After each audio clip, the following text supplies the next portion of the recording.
ជម្រាបសួរខ្ញុំសូមចែករំលែកអំពី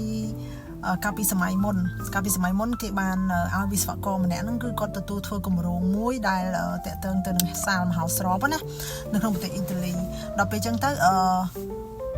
វិស្វករហ្នឹងគឺគាត់បានទទួលយកគម្រោងហ្នឹងគាត់យកមកធ្វើហើយធ្វើនៅក្នុងសាលមហោស្រពគឺគាត់គឺជាវិចិត្រករមួយដែលចង់និយាយថាមានគំនិតច្នៃប្រឌិតខ្ពស់ហើយការថត់ស្នាដៃរបស់គាត់គឺធ្វើបានស្អាតធ្វើបានល្អមែនទែនអញ្ចឹងនៅពេលដែលគាត់ធ្វើហើយហ្នឹងរួចរាល់គាត់ក៏ហៅម្ចាស់គម្រោងនោះឲ្យមកមើលម្ចាស់គម្រោងគឺជាអ្នកដែលមានមុខមានមាត់នៅក្នុងប្រទេសអ៊ីតាលីហ្នឹងតែខ្ញុំអត់ចាំថាឈ្មោះអីណាព្រោះខ្ញុំស្ដាប់យូរហើយដល់ពេលអញ្ចឹងទៅគេគាត់មកមើលម្ចាស់គម្រោងមកមើលឲ្យថាដាច់ខាតត្រូវតែមានសសរទ្រនៅកណ្ដាលមួយបើមិនមានសសរហ្នឹងទេសាលហ្នឹងវាអត់ចង់និយាយថាវាអត់អាចទ្រជាប់អីចឹងណាដល់ពេលអញ្ចឹងទៅវិស្វករហ្នឹងគឺគាត់បានបញ្យល់ទៅតាមក្បួនច្បាប់ដែលគាត់កណនារួចហើយហ្នឹងគាត់ប្រាប់ថា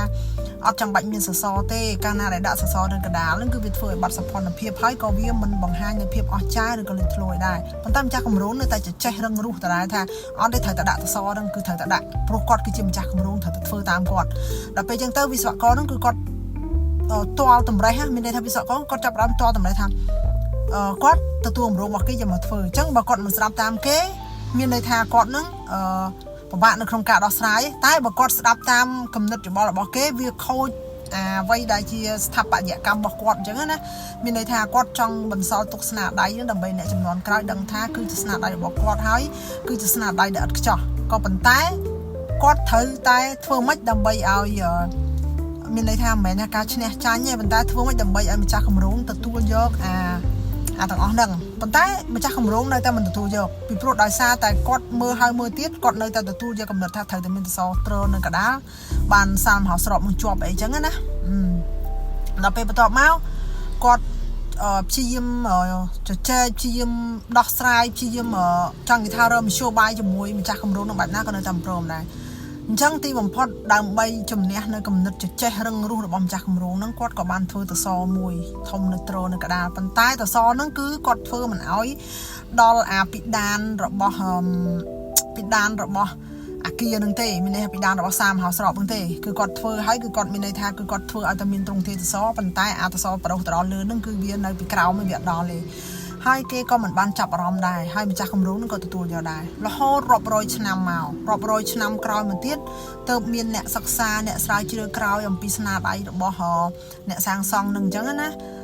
ដល់ពេលចាប់ផ្ដើមសិក្សាស្រាវជ្រាវទៅលើទើបដឹងថាសាលមហោស្រពដ៏អស្ចារ្យហ្នឹងគឺมันមានជើងតម្រទេអាតសដែលដាក់គាត់តែតសបឆោតទេអញ្ចឹងមានន័យថា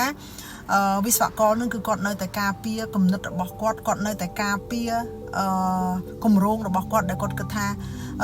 អាទាំងអស់ហ្នឹងដែលគាត់ធ្វើមកហ្នឹងណាសាលមហោស្រពដែលគាត់ធ្វើមកដែលគាត់កណនារួចហើយដែលគាត់ធ្វើរួចហើយហ្នឹងគឺវាមិនចាំបាច់ត្រូវការមានជើងតម្រទេហើយអ្វីដែលមានជើងតម្រហ្នឹងគឺដើម្បីមានន័យថាឲ្យស្របជាមួយនឹងម្ចាស់របស់គម្រោងដែលចង់បានហ្នឹងអញ្ចឹង